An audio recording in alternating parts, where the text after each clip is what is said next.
Ok, bienvenidos todos, todas. Iniciamos en 2 minutitos. Vamos a esperar a que se unan la mayoría. Son las 5:33, 2 minutos, 5:35 y comenzamos, ¿de acuerdo? Ahorita hacemos toda la formalidad del protocolo también, así que no se me desesperen, estamos por comenzar.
We got 25 people in the room, right? 25, 26, 24. Ok. Un minuto más, chicos, y comenzamos.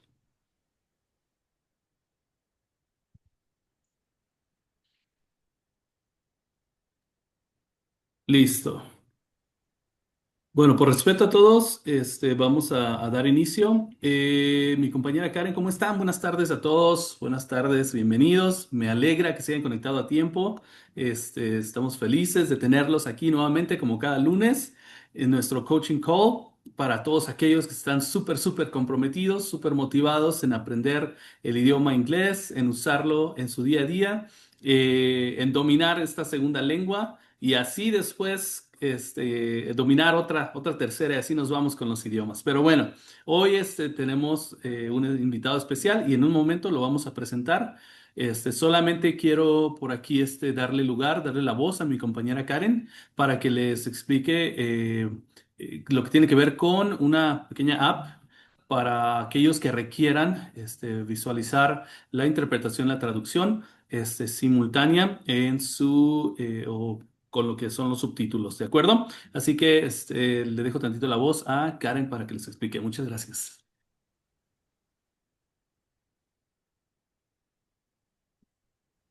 Hello, everyone. It's my pleasure to introduce myself to you. And my name is Karen Marquez, and I'm a proud member of the Digital Strategy Team from ICE México. Hola a todos, mi nombre es Karen Márquez y bueno, soy parte aquí del equipo de estrategia digital de ICE México. Es un gusto saludarlos. Y bueno, como les comentaba el teacher Bruce, pues el día de hoy vamos a estar utilizando una app para poder ayudarnos a traducir aquellas partes en las que tal vez nos perdamos un poquito o que todavía no muy bien captemos lo que estaremos viendo. Entonces, para que no se desesperen, vamos a estar utilizando la app para apoyarnos, ¿sale? Y bueno, entonces aquí básicamente lo que voy a hacer es enviarles una invitación a través de la app de Zoom para que se unan a una aplicación llamada Victor Translate. Y bueno, esta aplicación es la que nos va a aparecer como un chat del lado derecho de su pantalla. Y en esta ventana que nos va a aparecer, pues nos va a estar apareciendo conforme vayan hablando las personas, pues nos va a aparecer ahí como si fuera un chat, la parte de la transcripción en español y pues perdón, la transcripción en inglés y la traducción al español, ¿sale? Para que ahí lo puedan ir checando y no se nos vayan a perder en el contenido, ¿vale? Entonces voy a darle inicio a la aplicación y les voy a enviar la invitación para que la vayan aceptando en sus dispositivos, ¿sale?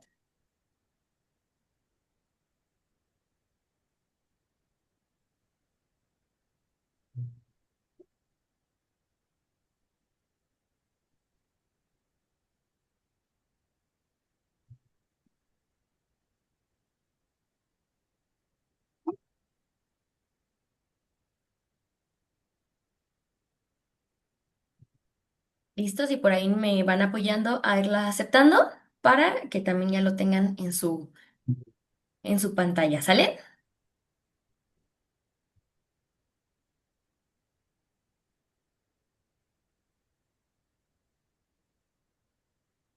Y si nos apoyan con ir levantando su dedito o ir reaccionando aquí en el chat para saber que ya se están uniendo a la transcripción.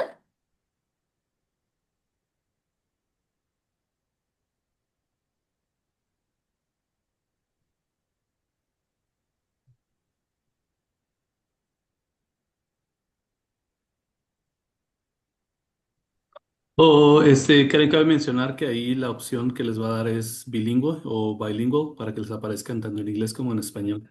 ¿Sale? Para que Sí, le den clic es ahí. correcto.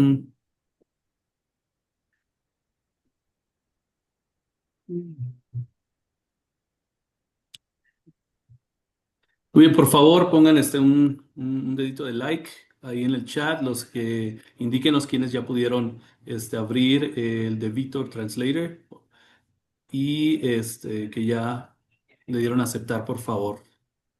Muy bien. Por aquí hay algunos que ya. Ok, ok.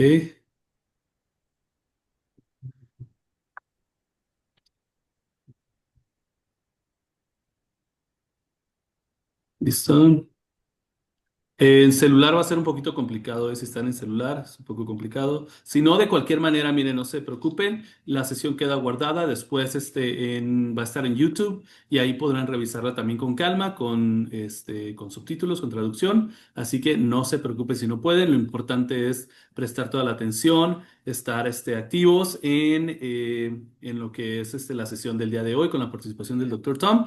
Así que no se preocupen, si no pudieron ahorita, déjenlo a un lado. Y yo voy a estar en el chat también apoyándoles por cualquier duda o pregunta. Por ahí les voy a responder a lo largo de la presentación. Así que vamos a dar comienzo. Vamos a dar comienzo. Gracias, Karencita. Thank you very much, Karen, for all your support. Thank you so much. Muy bien. Dice, yo estoy en computadora y no me permite. Sí, no se preocupen. Vamos a enfocarnos acá entonces a la sesión.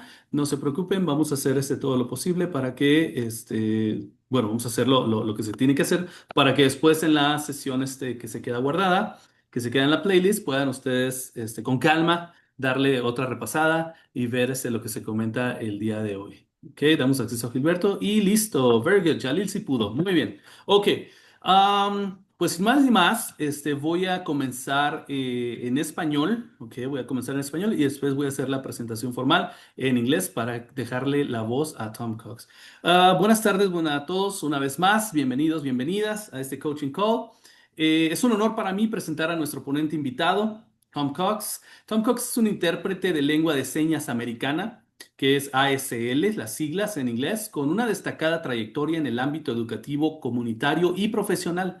Fue profesor en el San Antonio College desde 2001 hasta 2018 y posteriormente se desempeñó como jefe de departamento del 2018 al 2022, demostrando siempre un fuerte compromiso con la accesibilidad lingüística y el éxito estudiantil. Además, comparte su pasión por la interpretación a través de su canal de YouTube, Interpreting with Tom, donde forma e inspira a nuevas generaciones de intérpretes. Fuera del aula, Tom trabaja como intérprete freelance y participa activamente en la interpretación remota por video, contribuyendo a facilitar la comunicación en diversos contextos. También ha sido familia anfitriona del programa Bécalos, abriendo las puertas de su hogar a estudiantes internacionales y promoviendo el intercambio cultural y la inclusión.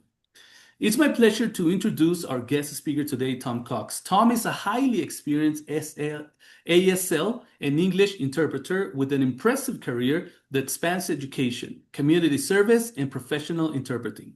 He served as a professor at San Antonio College from 2001 to 2018, and later as a department chair from 2018 to 2022, demonstrating a deep commitment to language access and student success. Tom also shares his passion for interpreting through his YouTube channel called Interpreting with Tom, where he educates and inspires others in the field. Beyond the classroom, Tom works as a freelance interpreter and is actively involved in video remote interpreting, continuing to bridge communication gaps in diverse settings. He has also opened his home to international students through the Beckelos Host Family Program, exemplifying his dedication to cultural exchange and inclusion. Please join me in welcoming Dr. Tom Cox. Put your hands together, por favor. Regálame ahí unas palmitas, por favor, para el Dr. Tom Cox. Tom, the microphone is all yours. Excellent.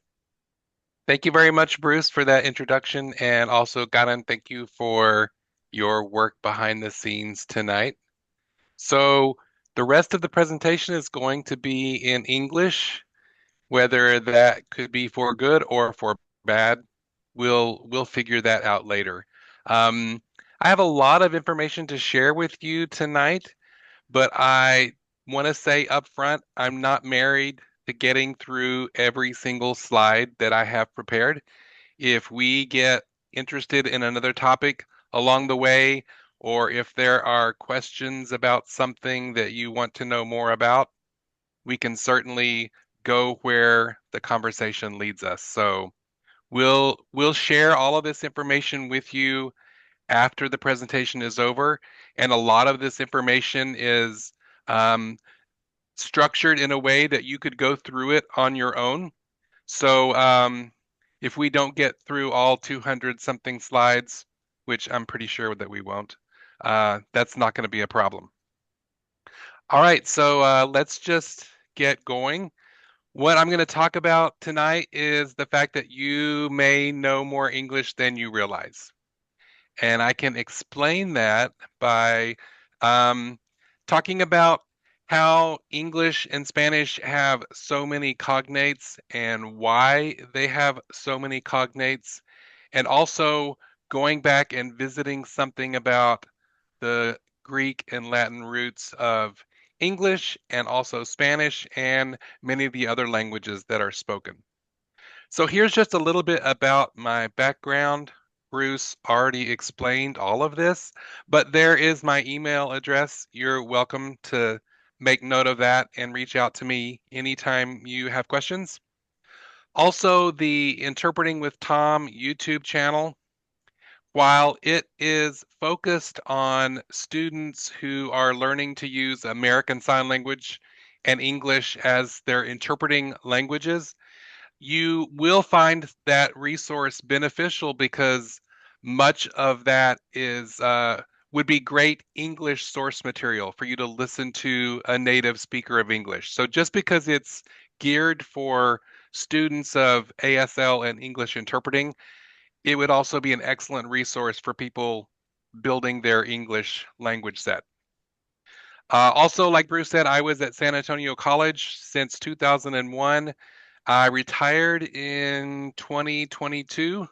Um, there's there's this provision in the state government where I live in Texas, where after a certain number of years, and I was there for a very long time, you can leave your employment and still keep your benefits. So that's what I did.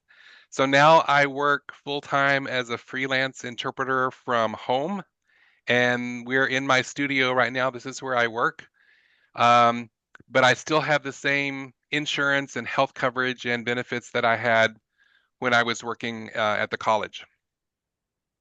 Also, as Bruce mentioned, I am a host family for students through Beckelos, and over the years have hosted 14 students across the country of Mexico, from Sonora to Hidalgo. So a big swath of the country, 14 kids and now 7 grandkids. So a big connection with extended family all across Mexico. All right, we're going to focus on Greek and Latin roots of English today and the cognates that we'll find between English and Spanish. So first, let's look at this chart. You can see here, this looks at the Proto-Indo-European language, and this is something that is theorized to have existed. And if you look on the chart here, you can see Spanish towards the bottom, that Spanish is closely related to Latin. And if you look over here on the left side, you'll find where English is located. If you follow the English path back to the top and the Spanish path also back to the top, you can see that there was a common language among all of these languages at some point in history. And that helps explain why so many words are the same or very similar across multiple languages, it explains why we end up with so many cognates. And I think you'll be surprised at how many cognates between English and Spanish exist. There is a resource at the end of my presentation that is electronic, which will help you explore that concept further. And you can do more study of cognates between English and Spanish. So this is just an interesting chart to look at to see the relationships across languages and to help explain why we have so many cognates and why we have so many similarities between spoken languages. This is another factoid about the English language that explains why we have a lot of cognates. And English is not at all one of those purist languages. The meme here says English doesn't just borrow words from other languages. English follows other languages down dark alleys to beat them up and rifle through their pockets for new vocabulary. So basically what this means is that English is known for taking words from wherever. There's a lot of our vocabulary that we just get from somebody else and make it part of our own language. So tonight we're going to look at different parts of English vocabulary and how those words are built on influences from Greek and Latin. And you'll see that those same Greek and Latin influences that affect English vocabulary also affect Spanish vocabulary, which helps explain again why we have so many cognates. This is a really valuable resource, a really valuable tool to use, because if you want to grow your English vocabulary, you could get a dictionary and read through the dictionary and learn as many English words as you can, or you can learn or study the Greek and Latin bases of English vocabulary and then recombine those bases in different ways to build lots and lots and lots of English vocabulary. I first encountered this when I was an undergraduate student here in Texas, and I took a course called Greek and Latin Roots for Medical and Scientific Terminology. And this course helped me immensely when I started learning about the roots of English that came from Greek and Latin. It made me a better interpreter working between English and American Sign Language, but it also made me a better student because I was studying sciences at the time and I didn't have to memorize the science vocabulary because almost all of the words told me what they meant because I understood the roots that were inside each of the words.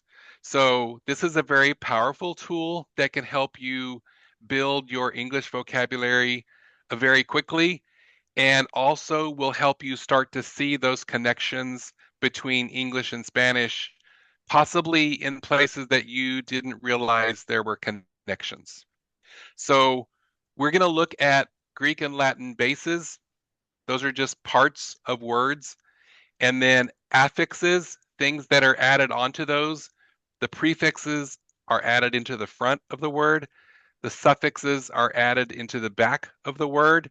And then combining vowels are just vowels that make the parts go together better. They don't have any meaning. It just makes the pronunciation work better. So that's basically what we're going to look at this evening. So I am fluent in English, obviously. I'm fluent in my other working language, which is American Sign Language. I'm a balanced bilingual between English and ASL, but I am a student of Spanish, and I will forever be a student of Spanish. It's just one of those things that I think is going to take the rest of my life to not even master, but I will continue trying. But you have the fluency in Spanish, which means you're probably going to be able to recognize where there are cognates that I don't recognize. So if you run across something tonight and you want to throw a comment into the chat, please feel free to throw something into the chat. Also, if you have any other questions about anything else along the way, whether it's on topic or maybe topic adjacent, feel free to put those in the chat. Like I said, I'm not tied to getting through every one of these slides. If there are other interesting areas you want to discuss, I am open to discussing whatever comes up. So let's start with an extreme example. And yeah, I know this is extreme, but extreme examples help us make the point. So this is a great example of a whole bunch of Greek and or Latin bases all strung together that give us a word that has a unique meaning. So just by show of hands in the chat or hands up through Zoom, how many of you have run across this word before? Anybody encountered this giant word previously?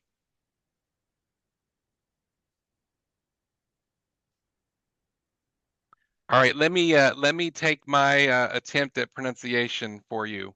This word is called pneumono ultramicroscopic silicovolcanoconiosis. So there's the word, and now let's look at the parts of the word. And we're going to start at the end of the word with this part here, this suffix osis. That tells us this is some kind of a condition.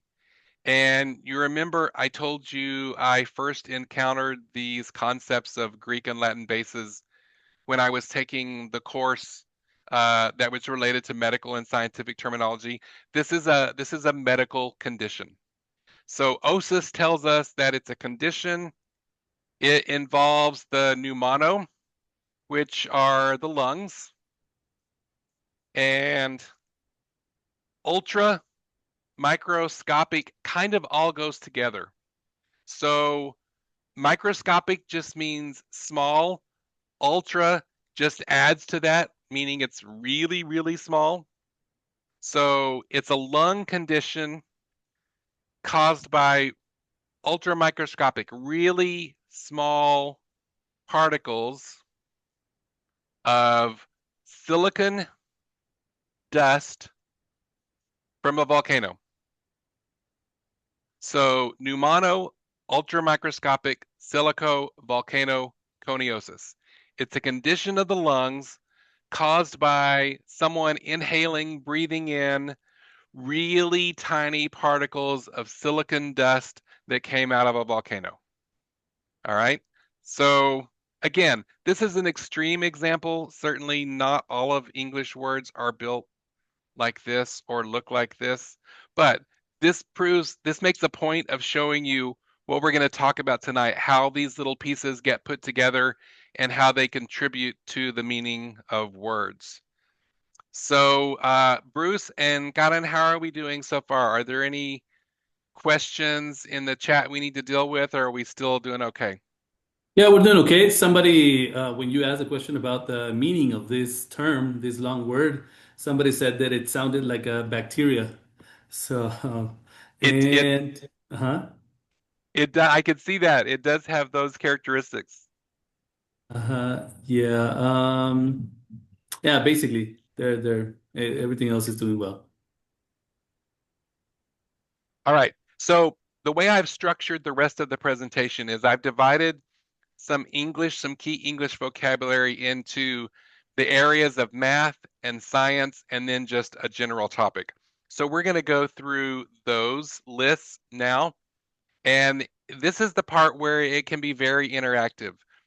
Bruce or Karen or any of you that are here in the session, if anything on the slide triggers for you a word that you think might be a cognate with Spanish, feel free to put it in the chat and share it so that we can all benefit from that. Some of the cognates I'm aware of, but many of them I may not be because I'm still acquiring my Spanish. So the first list is going to be math vocabulary. So this first word, acute, in reference to an angle, comes from this base acus, which means needle or sharp. So we use this in the sense of math vocabulary when we talk about an acute angle versus an obtuse angle. And if you are into math or geometry, an acute angle is anything less than 90 degrees. And if you notice with the placement of my hands, the smaller the angle that we get, the more pointy this end becomes. So it becomes more like a needle. It becomes very sharp. If you have a 90-degree angle and it expands more than 90 degrees, this point is getting less sharp. So when we get to obtuse later, you'll see that that's what that indicates, is that it's dull, it's not sharp or pointy. The other way that we use this acute concept in English is to describe some kind of a medical condition. And so we mean in this case, not sharp as in like a sharp pain, but it's in reference to a timeline. So if you've had pain for a year, that's chronic pain. Chronic comes from chronos, which has to do with time.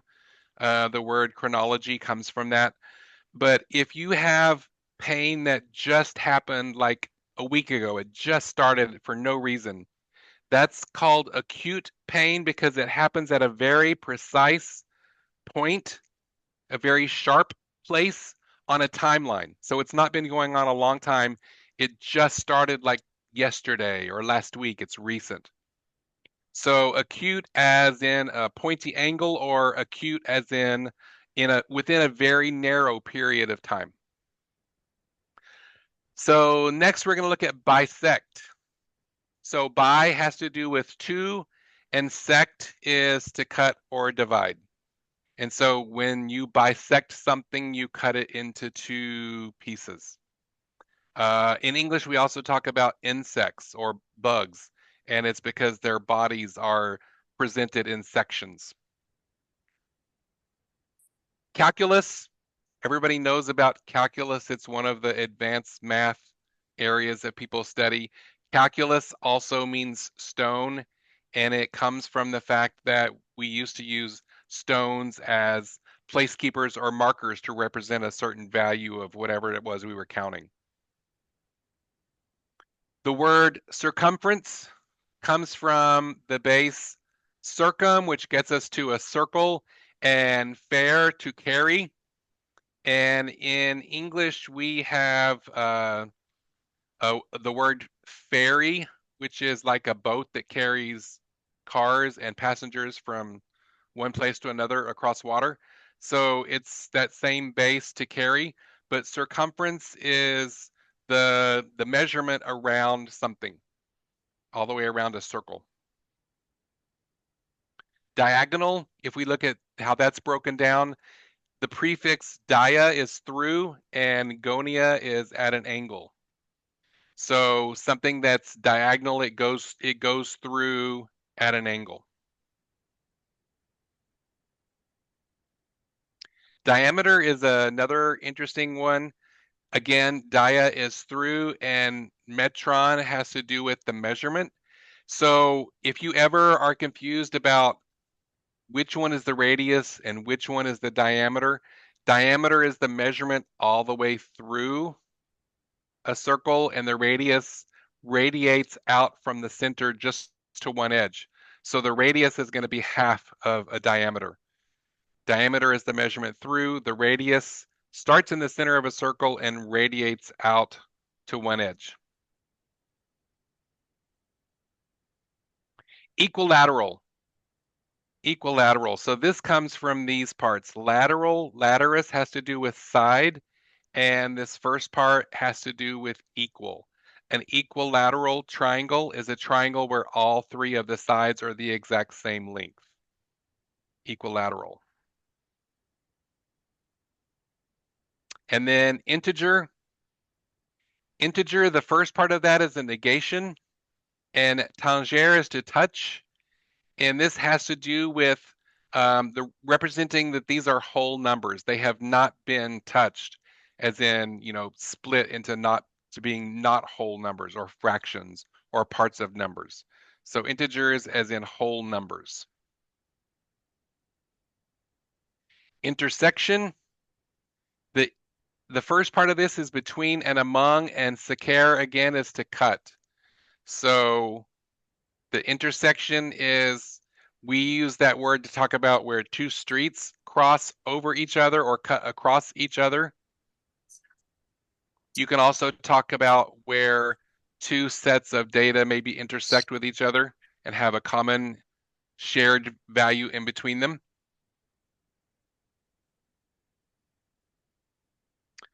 Isosceles, another term that describes a kind of triangle that we have in math. Iso has to do with same, and skelos has to do with legs. So in an isosceles triangle, typically the base is one length, but the other two sides are the same length. So you could have a very tall, narrow triangle, or you could have a large base with very long legs out to the side. But isosceles means that these two side parts are going to be the same length and different length from the base. Median, that has to do with just the middle. So it's a mathematical concept. You can talk about the mean, the median, the mode.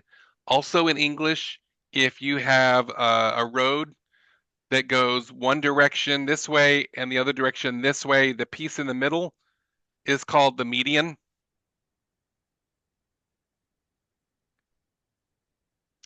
Obtuse, that's a Sorry, misspelling. sorry, Tom. Go ahead.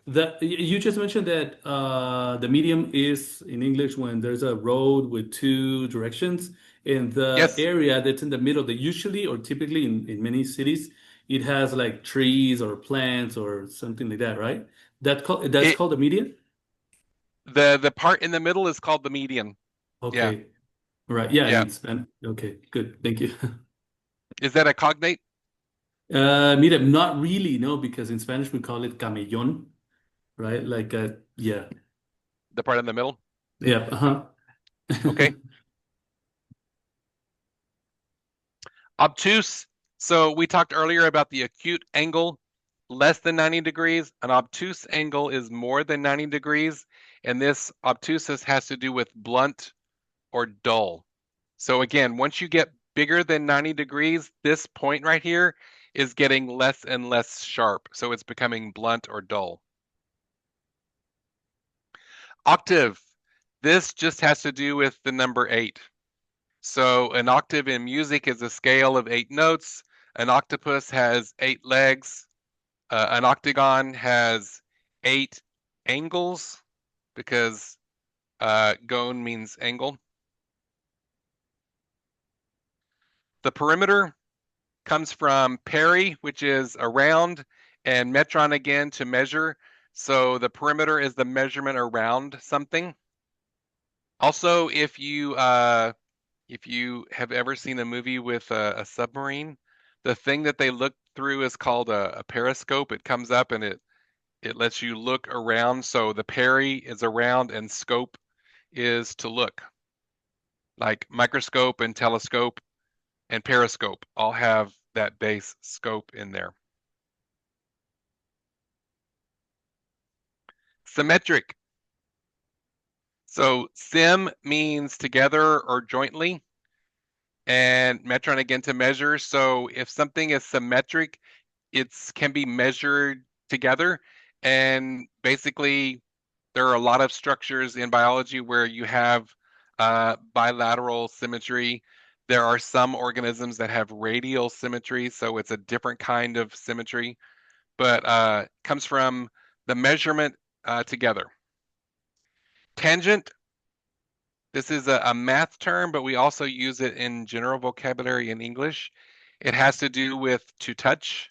So if you're looking at a curve and a line that is tangent to the curve, the line just touches the curve.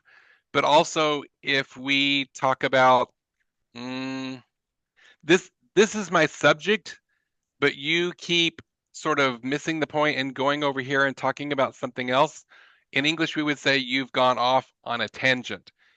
This is our topic. You've only touched on the topic and then you went over here to something else. So you're not really staying on point. You're off on a tangent.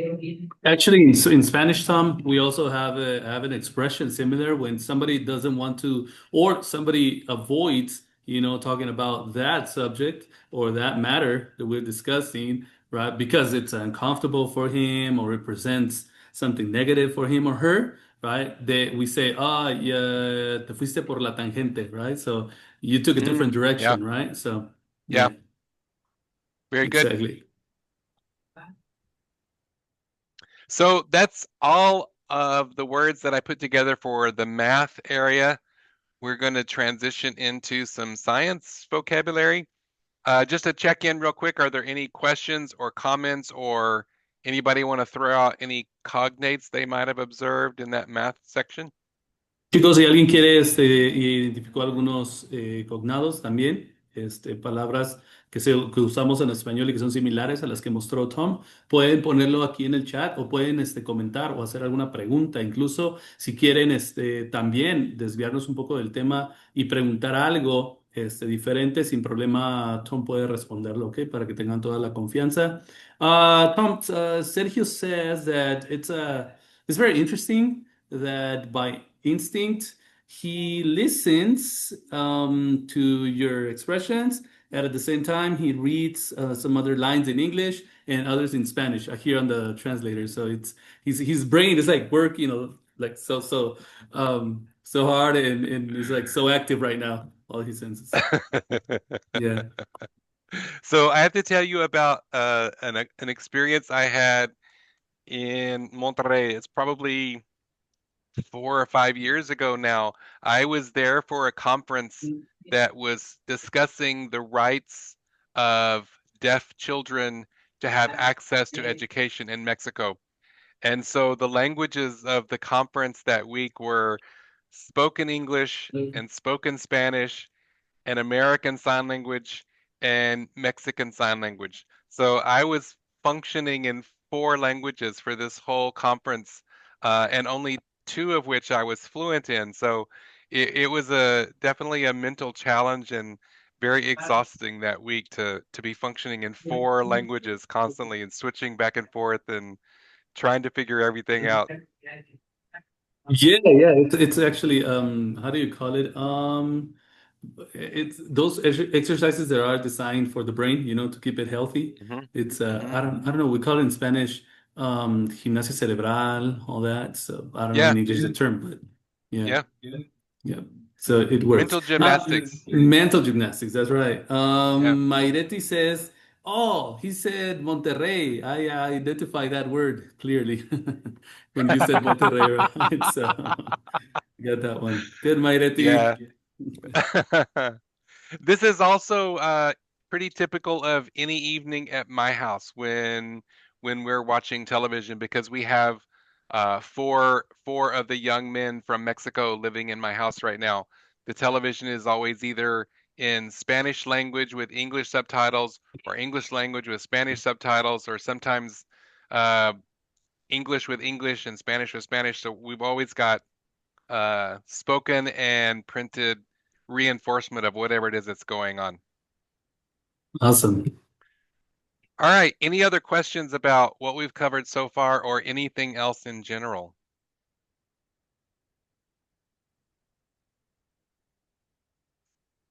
Sí, claro, chicos, si tienen alguna pregunta en general sobre el idioma, sobre la cultura, sobre el inglés, sobre perspectivas de él, experiencia de él con la interpretación, adelante, pueden ponerlas sin problema. Está encantado de responderlas.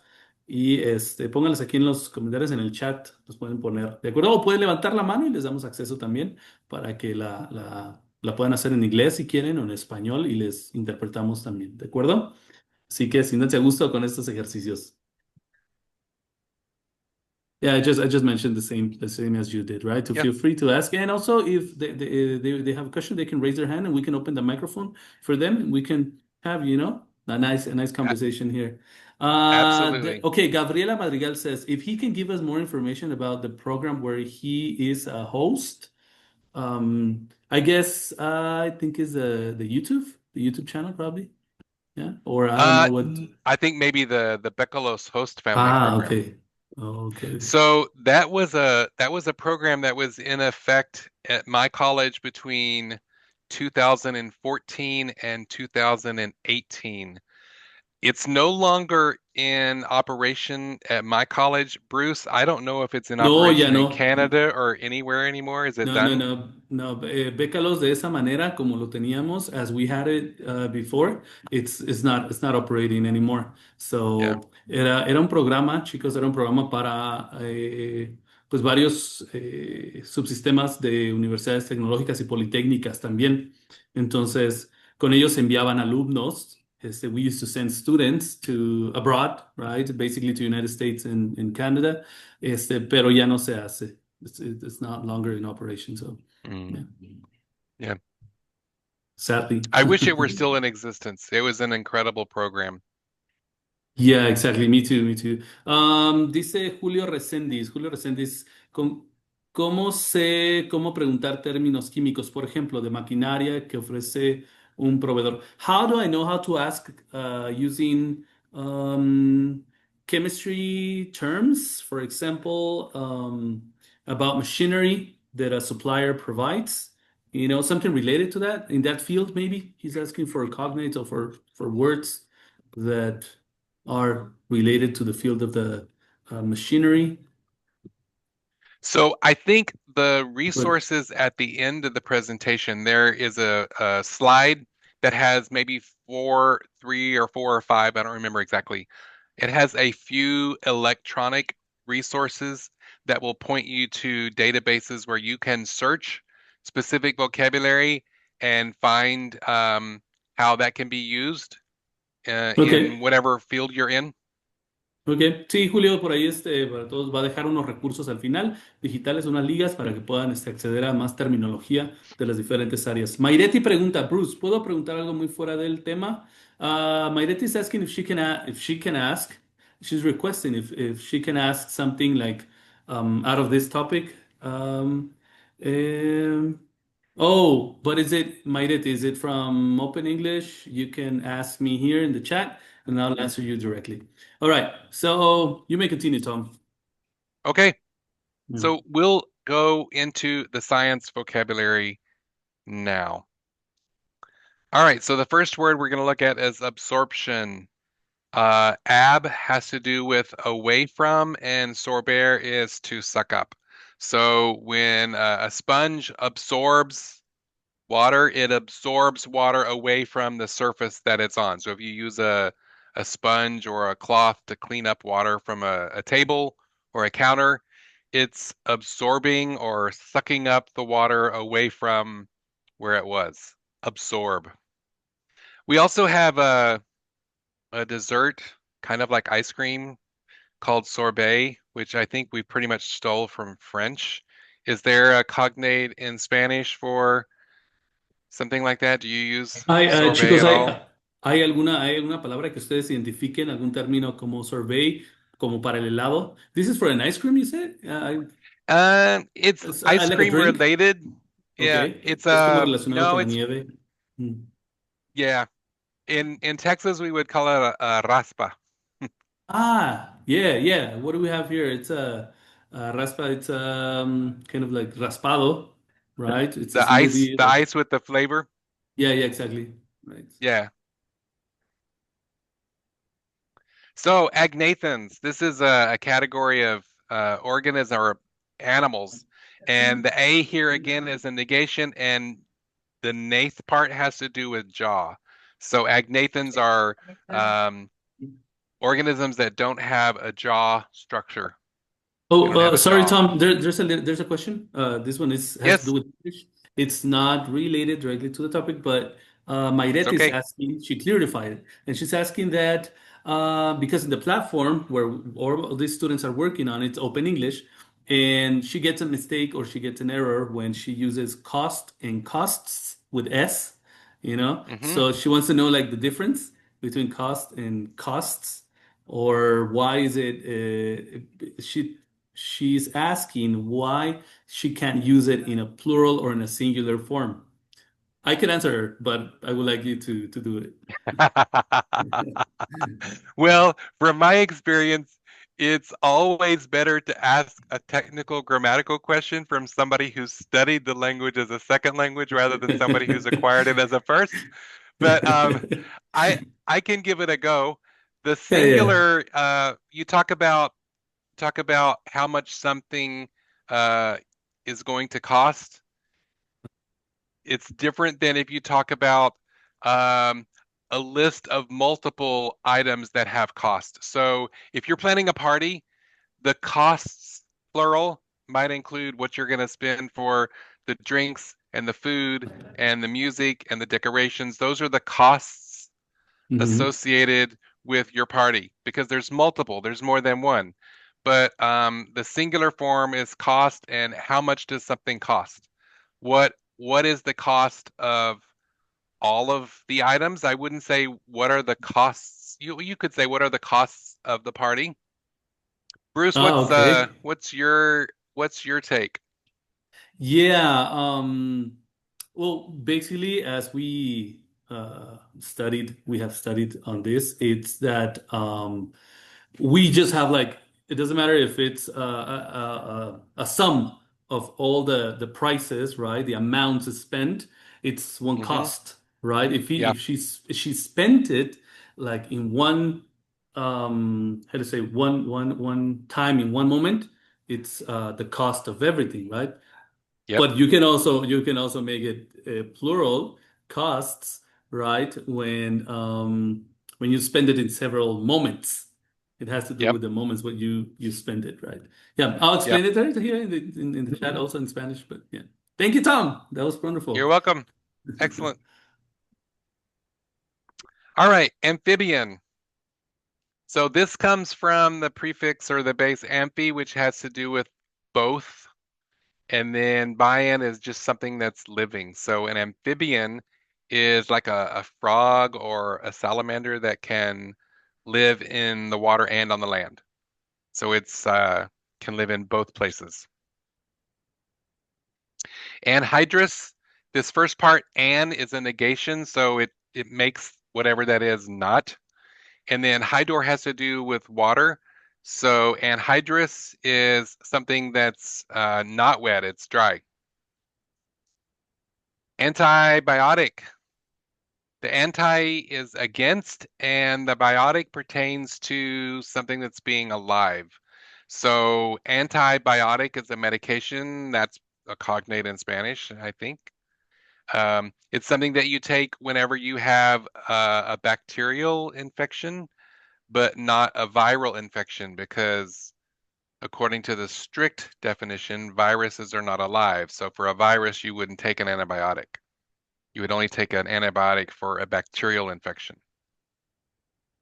Here's bilateral symmetry. We talked about this when we were talking about this concept under the math category. So bi has to do with two, lateral is side, sim is together, and metron is to measure. So bilateral symmetry. Humans are they demonstrate bilateral symmetry. So if you draw a line straight down your body, the right side and the left side are going to be mirror images of each other. But if you have something like a starfish, everybody picture a starfish in your head. A starfish has 5 legs. It doesn't have bilateral symmetry, it has radial symmetry. So you could start in the center and cut it in wedges, and each of the wedges would be the same, but its symmetry is based on a radius or a circle going around, whereas our symmetry is based on being able to segment the body into two parts. Biology, again, bios has to do with life, and logos started out with as being, the word and then ordered words like words in a group, and then it morphed into a systematic study. So we're going to have logos, this base, in a lot of words that end in logi. So biology, geology, uh, any kind of scientific study that ends in logi has to do with the fact that it's a systemized study of that concept. Centipede, Sorry, Tom. There's a go question ahead. here. Jorge Yes. Rivas, he wants to make a question. Here, wants to ask a question. Let me get him here. Jorge Rivas. Okay. I'm gonna open his microphone, okay? Venga, Jorge, adelante, puedes hacer tu pregunta. Hi, Tom. Hi, Jorge. I have a question. If are there specific words that only exist in English? Do you know any? Specific words that only exist in English? Yes, maybe it describes a specific context, a specific action, a specific, I don't know. Just Wow. yes. That's a really interesting question, and I'm sure that there must be.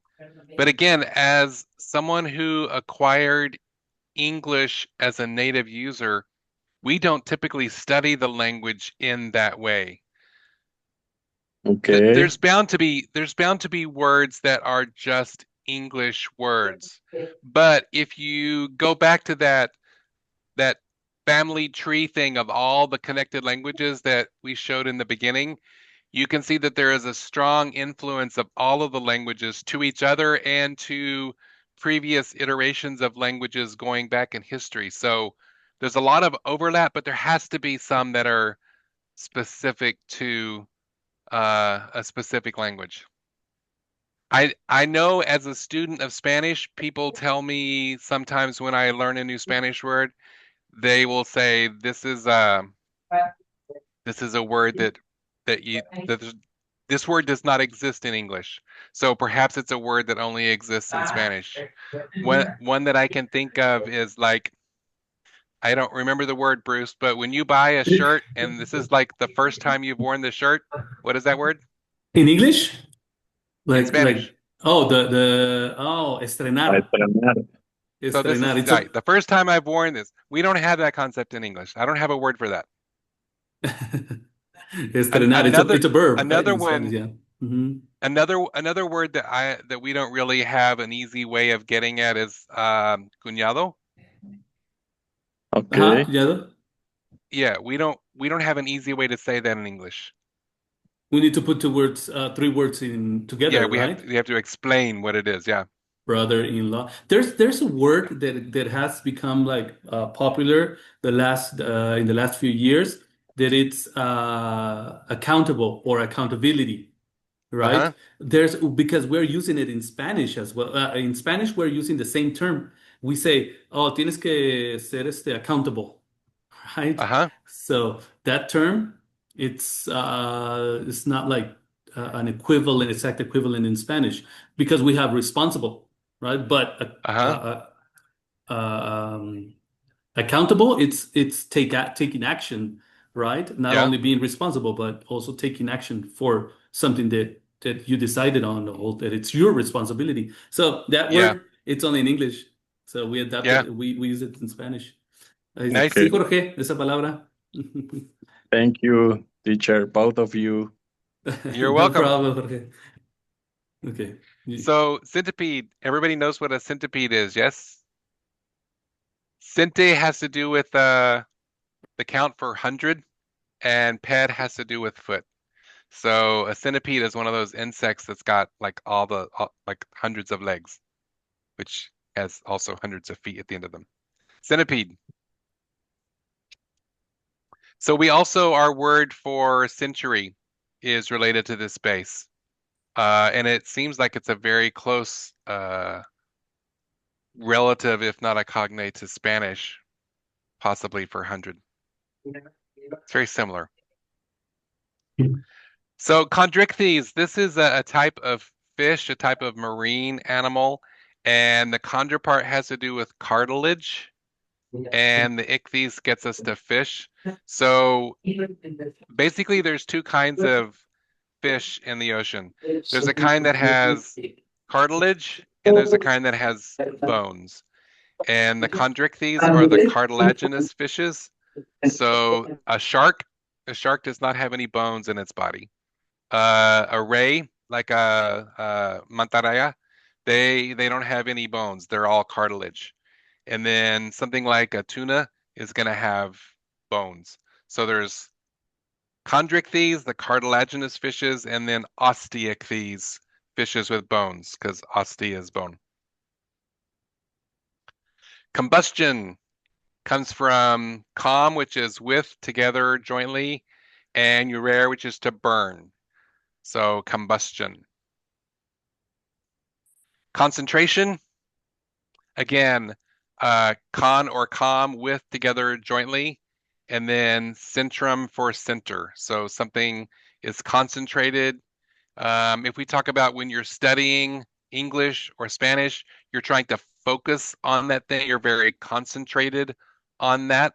So your attention is together on that thing. If we talk about a mixture, if there's a lot of stuff inside that's dissolved into the liquid, it's really concentrated, very strong. A lot of stuff has come together in the center of that. The reason that we have the prefix con and com here is because of a concept we call assimilation. And assimilation is interesting because the word assimilation is also an assimilation. So let me explain that. Assimilation, you probably understand the concept of assimilation. We use it in terms of cultures a lot. So if somebody comes to live in the United States, if they're from Mexico and they come to the United States, they probably want to maintain a lot of their customs from Mexico, but also they might find themselves adopting some of the customs from the United States. So you might assimilate into the culture here. And if we look at the word assimilate, it breaks down into add and then similar, which is similarity or to be like. So if you assimilate, you become more like where you are. So that's one way that we talk about assimilation. But the way that we talk about assimilation with this example, con and com, those prefixes are going to use either the letter N or the letter M based on what comes next. So they're going to change to become more like what comes next. So in this example, the N is followed by a C. And linguistically, in your mouth, concentration is easier to say than concentration. So we're going to end up with a C-O-N instead of a C-O-M because the N assimilates to be more like the C because that works better on your mouth. So sometimes when we have things like this where this prefix is going to be one form or the other, it's going to depend on what word it comes with next. So the prefix assimilates to be more like what's following. All right, corrode. This comes from rodere, which is to gnaw, and it's also where we get our word for rodent, which is like a mouse or a rat. And it's where our word corrosion and erosion come from. Diffraction. This is another example of an assimilation. So the dis part means apart and frangere is to break. So you notice here the S has been switched into an F because that's what comes next. So this word is an assimilated word because the prefix is actually DIS, but when it's put with frangere or fraction, it's gonna assimilate to be more like what comes next. Dissolve, again, apart, and solvere to loosen. So you put sugar into your coffee and you stir it. The bonds in the sugar loosen and the sugar breaks apart and dissolves into your coffee. We also talk about solving a puzzle or solving a mystery. And what you're doing there is you're loosening the part that is the mystery to you, the thing that you don't know. You work at that, you loosen that until you do know it. So you then solve the problem or solve the mystery. Distill comes from dis, apart, and stillare, to drip. So if you're going to make something like alcohol, you take the solution and you apply heat, you make it boil, you turn the liquid into vapor, the vapor runs off, and then you let the vapor cool, and that becomes back into a liquid again. And what that does is it separates the thing with one boiling temperature from the thing with a different boiling temperature, and it can make your solution much more concentrated. Hey Tom, I got a question. Tell me. Because these terms, many of them, well, in this specific context, they are applied to physical situations, right? Or physical matter. Yes, But as is it the same as in Spanish that we use, for example, similar terms to refer to an abstract situation? To apply it in an abstract situation? Does it happen the same way in English? absolutely. So, for example, this word distill, you can distill alcohol to make Yeah. alcohol stronger, but also if you're looking at a big complex system, like let's say you're in a meeting and you're trying to figure out how do we solve this problem in this meeting, you can take all of these competing concepts that are, general and big and broad and try to figure, okay, what's the essence? What's the number one problem? What should be our focus to fix this? Let's take all of these concepts and distill them down into one thing that we can do. So we can talk about distill in that sense as well. Absolutely.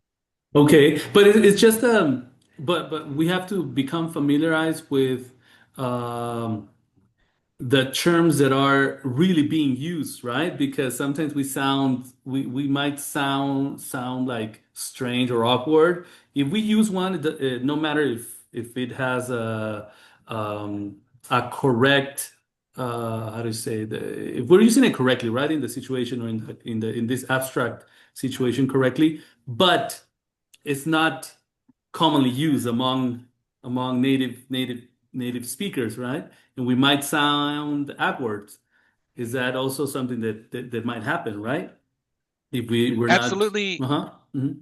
That is something that could happen. And just because one concept can be used in one setting doesn't mean it can be generalized to all settings. Maybe in some settings we would never use that concept because there's a different concept for that.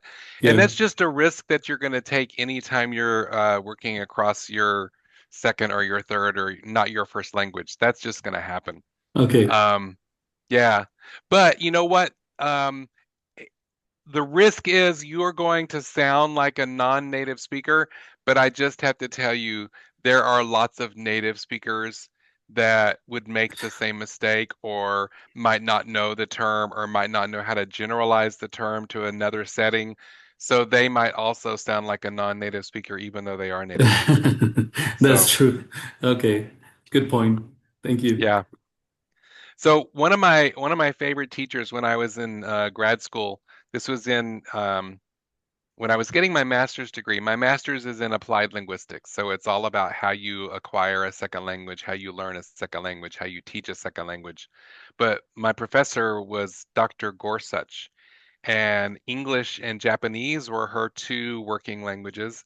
And she's a prolific author. She's written so much material, so much research on language acquisition, but she was famous for always saying language is glumpy. And glumpy is not even an English word, it's just a made up word. But what it basically means is language is messy. And native speakers make mistakes in language all the time. And I, especially because I work as an interpreter, I'm constantly working between English and American Sign Language. I do that every single day. And I still make mistakes as a native speaker just because that's part of language use. You're never going to be able to use a language that's error-free because native speakers make mistakes all the time, all the time. And we just ignore them because we all do it. So don't be afraid to make mistakes. It's going to happen. All right, electrolysis. This is another scientific term. Has to do with lyse is to break apart and electro for electricity. So electrolysis uses electricity to break bonds, to break things apart. Endothermic, another scientific term. Endo within and therm to heat. So something that's endothermic is absorbing heat. And then we'll see later something that's exothermic gives off heat. Those are typically used to talk about chemical reactions. So a chemical reaction can be either endothermic or exothermic. This next term, epidermis, has to do with the skin. Dermis is skin and epi is upon. So the epidermis is like the outer layer of the skin. Here's exothermic, and it's something, a kind of a reaction that gives off heat. Exothermic. Exo on the outside. We also talk about some organisms have exoskeletons. So things that like shed their skin, what they're shedding is they're shedding an exoskeleton oftentimes. Insects, a lot of insects do that. Geology, that's probably a very familiar term. Geo has to do with Earth. And again, logos, the concept that we talked about earlier with biology. So a systematized study. Geothermal has to do with heat from the Earth. This is becoming a viable source of energy. A lot of people are using geothermal energy now from hot springs. Herbivore comes from herb, has to do with plants, and borar to devour. So herbivores are animals that just eat plants. And we have a word in English, voracious, that represents when you're so hungry, you'll eat whatever. You have a We also, voracious appetite. yeah, we do have a cognate in Spanish, which is voraz, right? So Okay. and it's also related to, we use that together with appetite, right? Yeah. Or fire, when a fire is like Yeah. consuming the whole area. So yeah. Yeah. We would say a fire devoured a building. We could say that as well. Yeah. Very good. This word has a couple of pronunciations. It depends on it. You can pick. Heterogeneous or heterogeneous. Those are the two. Heterogeneous or heterogeneous. I don't think I have a preference, but this has to do with produced or made of different parts or things that are different. So if you you mix a bunch of different things together, you've got this heterogeneous mixture.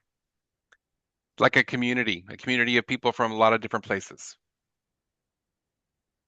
And then the companion to that is homogeneous or homogeneous. So homos has to do with same or like, and genus again, produced or made. So all of the things in that area are similar. They're all made of the same kind of thing. Inertia has to do with art or skill, having the ability, and then in is the negation. So inertia is so that's one of the physics principles, things that in motion stay in motion if they're not acted on by some external force. And so in that case, the inertia means that object doesn't have the skill or the ability to change what it's doing unless it's got some external force acting on it.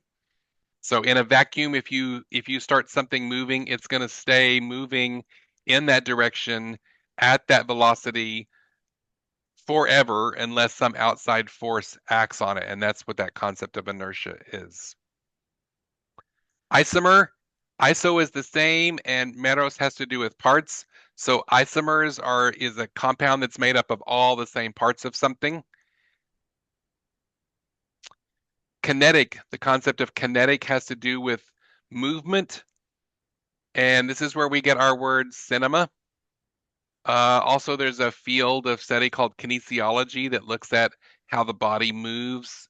If we talk about kinesthetic awareness, that's a very important skill for somebody like a gymnast or a diver to have, so that you can know where your body is in relation to either the swimming pool or the gymnasium floor, so that you can tell where you're moving in space. That kinesthetic awareness has to do with movement.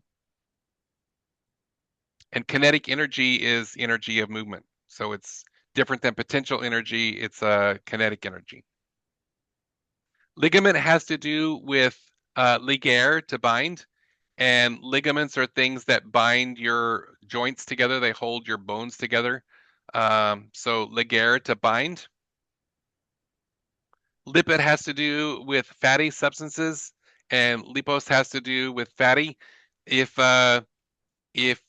you have some kind of a fatty tumor under your skin, it might be a lipoid. The doctor would call it a lipoid tumor, which means it's not cancerous, it's just made of fat cells.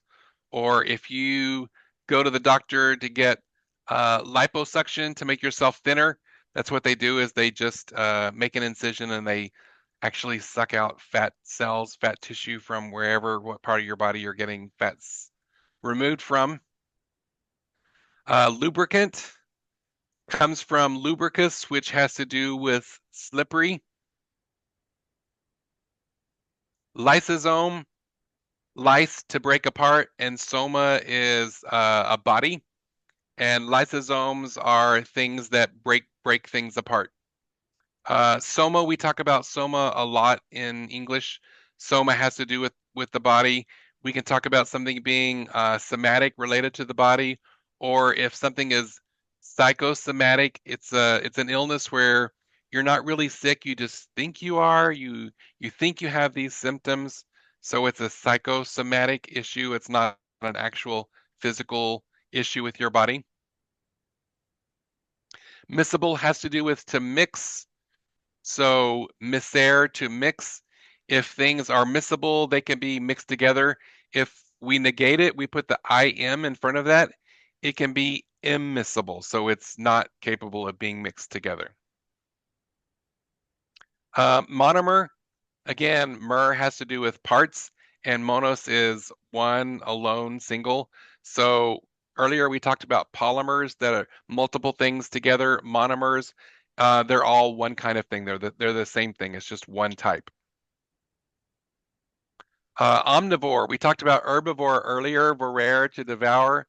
Omnis has to do with all. So an omnivore is an entity that eats whatever. They don't just eat plants. They'll eat anything. Orbit. Orbis comes from circle, and there are different kinds of orbits on the body. Like we can talk about the ocular orbit, which is the hole where your eye sits in your skull. Or if we talk about orbiting a planet or a satellite orbiting the Earth, it's going in a circle around the Earth. We talked earlier about the chondrichthyes. This is the osteichthyes, so the fish that have bones, as opposed to the fish that are only made of cartilage. Petroleum. This comes from the petra part, which is rock, and oleum, which is oil. So petroleum is oil that's been removed from rocks or geological structures. If you are a student of the Bible, Peter was somebody from the Bible, and he was known as Peter the Rock. So again, that connection there. Exactly. Hey, Tom, I want to make a pause here because we're probably running out of time. I mean, it's been so interesting, all the terms that are similar to Spanish, right? Which are the prefixes, the suffixes that we use in many of our words in our language as well. So many. So many, and actually, it makes sense, the title of your presentation, right? So. But I would like also to open the space, this moment for a few general questions. Si ustedes, chicos, tienen preguntas sobre el inglés práctico también, ¿no? Cómo se utiliza en ciertos contextos, en qué momento, cómo digo esto, cómo digo lo otro. También lo pueden preguntar, ¿ok? Te voy a dejar unos 2 minutitos ahorita para que puedan colocar alguna otra pregunta. Si quieren practicar, les puedo abrir el micrófono con toda libertad, pueden hacerlo.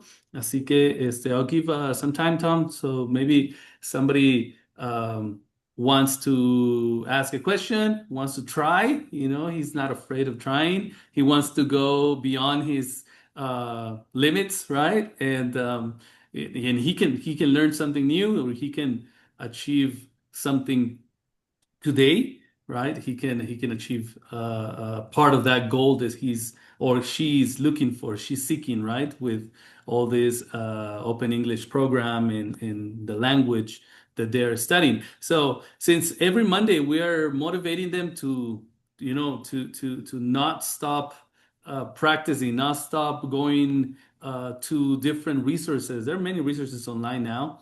And well, now they have the opportunity to talk to you, Tom, and giving them the chance. So if somebody wants to ask a question or make a comment, adelante, chicos. ¿Alguien quiere levantar la mano? ¿Solo comentar algo? Puede hacerlo. ¿Sin problema? No, su oportunidad. Miren que no es de todos los días aquí, ¿eh? Así, sí, Héctor Rodríguez, right? Héctor, let me open the Hi microphone. everyone, it's my first class, and for me it's very interesting to learn specific words. Always you try to learn the common words, yes? But now for me it's very interesting. I am engineer in supply chain, and for me sometimes I have a problem because when, for example, montacargas, forklift, no? Forklift, And sometimes it's not easy to check the word correctly to translate in American, okay? But for me, today is very, very, very well. And big thank you very much. I am in Nayarit, very near to Puerto Vallarta, the paradise.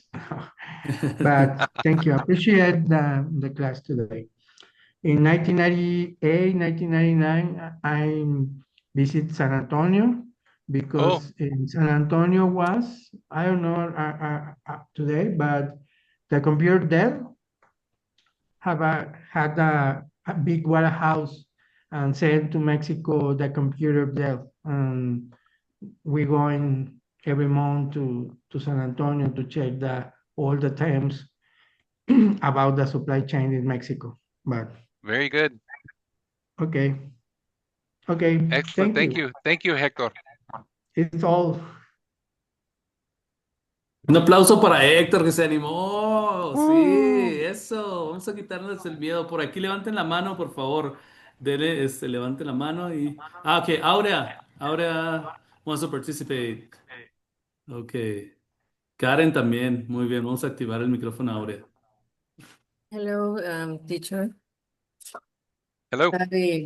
I appreciate your vocabulary because, as Hector said, we don't know a lot of words that can be with 2 or 3 or more definitions that express the same word or different word in another way. So thank you very much for that. You're welcome. Super, un aplauso para Aurea. Bien hecho, Aurea. Good job. Siempre está presente. Aurea is always here. She's always on the line. Siempre está ahí al tiro, Aurea. Muy bien, muchas gracias, Aurea. ¿Qué? Karen, vale. Venga, venga. Está aplaudiendo por ahí, Karencita. ¿Alguien más? Ok. Noemí, vamos a darle el micrófono a Noemí. Karen, por favor, ¿me apoyas? Por ahí buscándola, a ver si. Listo, Noemí, ¿puedes abrir tu micrófono, por favor? Noemí Cardona. Venga, así Yes, como hello. Muy bien, venga. Okay, I don't know if my question is correct, but I'm going to read. Is it exists words of quotidian topics like we still studied in this class? Ajá. Right, por ahí va, más o menos, más o menos. No, no, no, está de poquito, te puedo apoyar un poco. A ver, en español, ¿cómo sería? Ok, que si hay algunas palabras que nos puedan servir para apoyarnos y aprender más fácil, como las que estuvimos viendo. O sea, pues que Para el día son, a día. exacto. Ah, okay. She's asking that if there are like everyday expressions that we could learn, for communicating in everyday topics that are similar to the words that you showed, but that they are like more commonly used. Um, Absolutely. And if you want to invite me back sometime, I will put together a similar session that just looks at common English idioms. If that sounds like that sounds like the question that's being asked. What kinds of idiomatic expressions do we use very commonly in English? Ok, sí, sí, sí, Noemi, por ahí en una sesión más adelante que esté con nosotros Tom otra vez, right, podrá compartirnos expresiones idiomáticas como las que vienen en Open English. Hay una sección, there's a section in Open English in the platform que vienen expresiones idiomáticas. Mm. También las puede compartir Tom, las que usan algunas otras de las que, aparte de las que están ahí en Open English, ¿no? Para complementarlo. Yeah, but yeah, Tom, thanks a lot. Thank Thanks a you. lot. Okay, no problem, Noemi. Thank you for your question. ¿Alguien más que quiera hacer alguna pregunta antes de irnos? Ya para cerrar el día de hoy y poder. Nope. Okay, Tom, I'll let you close. I'll let you wrap up, and then I'm just gonna give a mention to you. But go ahead if you wanna say your final So words here. just I jumped to the end so you could see here are a list of some print resources that you might be able to find online or in a library near you. Or here are some online resources you can go to explore further some of the concepts that we've talked about today. I want to bring your attention to this last one, the glossary of cognates. So that looks like I explored this resource quite a bit when I was going through this session, prepping for this session. It looks like a really useful resource with lots of English, Spanish cognates. And I think when you explore that, you'll find that you already have way more English than you probably know because there are so many cognates between English and Spanish, and this can be very helpful. In closing, there's my information again. You are welcome to email me at any time. I just want to say gracias por su paciencia con mi esta presentación todo en inglés. Espero algún día yo tengo una oportunidad por hablar con ustedes en español. Thank you very much for letting me be here. Thank you so much, Tom. Thank you so much. Thank you. Pongan ahí las manitas, por favor. Denle clic y... okay, wait, Tom. I got something for you. Yes. Okay. 1 second. Give me 1 second. I'm just going to open this here and... Okay. All right.